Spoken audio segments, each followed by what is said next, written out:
Senator George, would you like to close on the motion? Thank you, Madam President. Colleagues, we are at a moment where I cannot believe that we are, which is we have asked Oregonians to pay about $1.5 billion more in taxes. We've asked them to pay that much more in taxes because we say that there's a budget crisis. But the numbers that I have put on, that my staff put on your desk this morning, shows that we are going to have a 10%, nearly a 10% growth in the all-funds budget of the state of Oregon.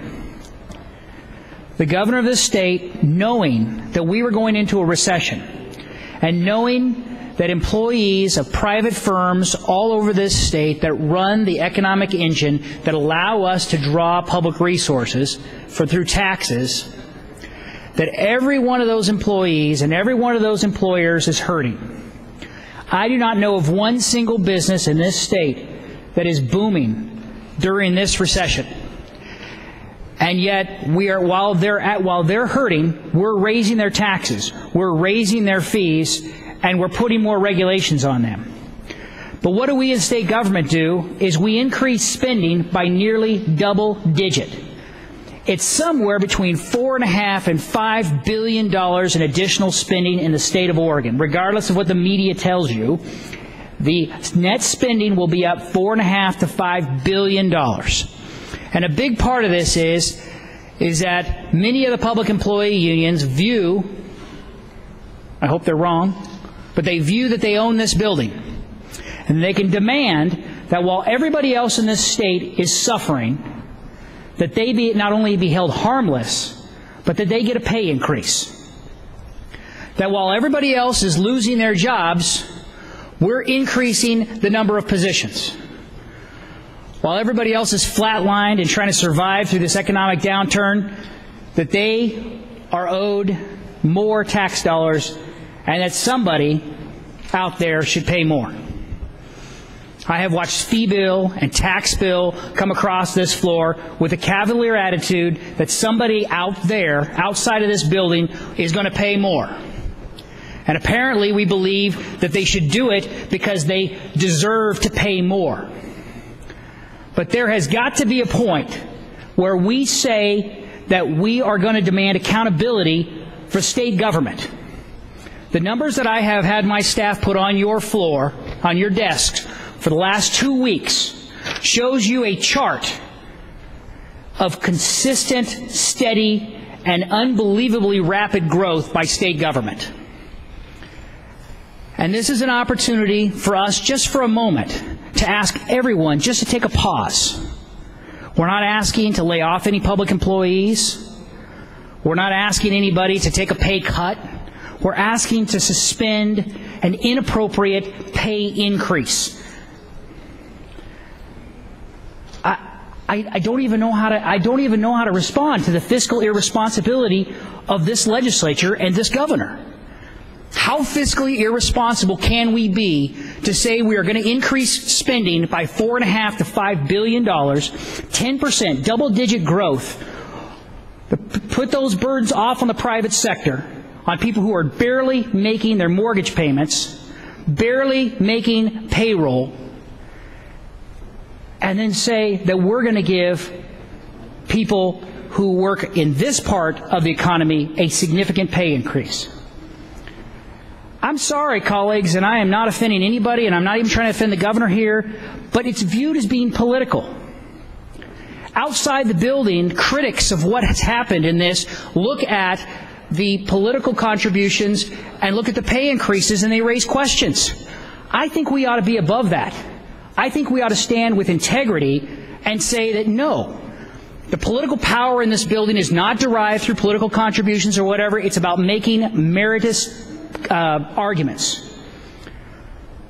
And the question is did the governor of this state make a legitimate and honest assessment of the economy and say it's time to give public employees raises while everybody else in this state can barely make their mortgage payments? And I think all of us on this floor, in this legislature, know that this isn't the time.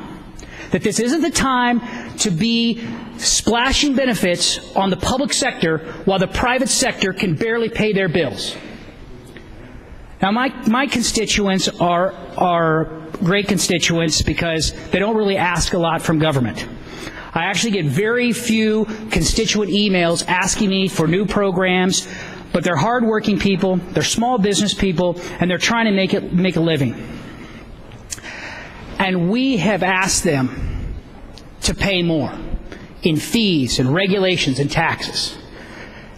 And I'm not asking the public employees to take a pay cut. I'm not asking the public employees to be laid off. I'm simply asking that the governor and this legislature consider at least a fairness that while everybody else is going down, that we hold the public employee unions stable.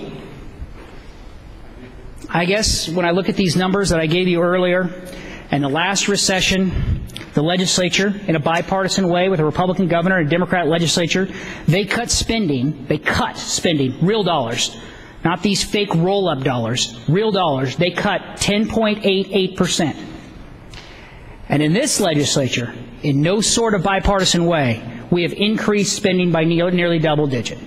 This is a moment of truth, colleagues.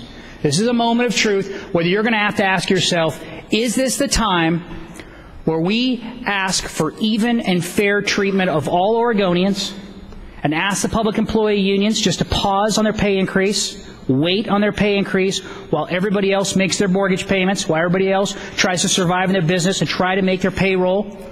Or are we going to say it's business as usual? And I think the budget that we've passed out says business as usual. And I think this is a moment where we can stand strong in a bipartisan way and ask for at least some level of shared responsibility. It is your opportunity. It is your chance. This shouldn't be a procedural vote. Vote with your heart. I say it to the Republicans too. It shouldn't be a procedural vote. This should be voting with your heart. What do you think is fair? What do you think is honest? What do you think is fair to our business owners? What do you think is fair to our citizens?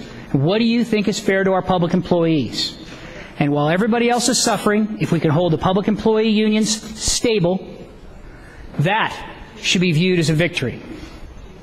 Colleagues, I urge an aye vote on the minority report on House Bill 2831 and urge you to seriously consider what we've done this session and look at these budget numbers that my staff has put on your desk for the last few days and ask yourself this question: what is the appropriate